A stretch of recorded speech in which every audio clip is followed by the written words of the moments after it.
before we get into that, I put this connection to my parents are in the 80s. My dad does not sleep. He's been constantly on the Tylenol PM, the Advil PM, the Benadryl, then the medical medicine from the doctor. And oh, by the way, this is going to cause acid reflux. And now I'm taking acid reflux medication, all Mhm. of which I say, Dad, don't do. He never listens to me. That's a whole nother story.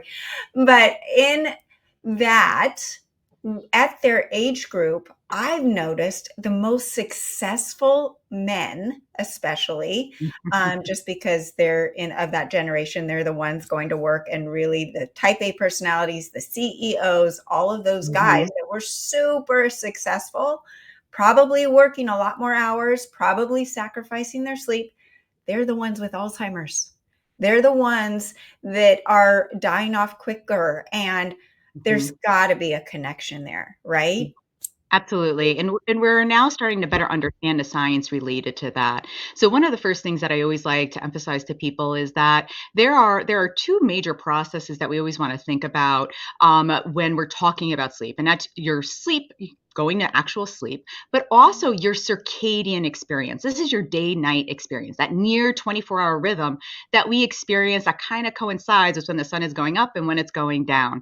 And these are processes that have both independent factors that we cannot control occurring, as well as the behavior influence that now are causing a misalignment between the two. Whenever we are functioning in misalignment with what our body is expecting, it's not going to result in something good. I always use the analogy for my guys of if I was driving my car in malalignment, I'm going to be able to do it for a while. It's going to take me from point A to point B. I might realize I'm veering over to the right. I'm veering over to right. But when my axle breaks because of that malalignment for so long, I'm going to realize the detriment it really is doing. And this is the same thing that we're seeing with health. When we are trying to function in malalignment from what our body needs and expects, we see disease crop up. It's not only the Alzheimer's disease, it also is including your risk for things like Parkinson's disease. It's increasing your risk for cardiometabolic disorders, high blood pressure, diabetes, a heart attack, a stroke, obesity.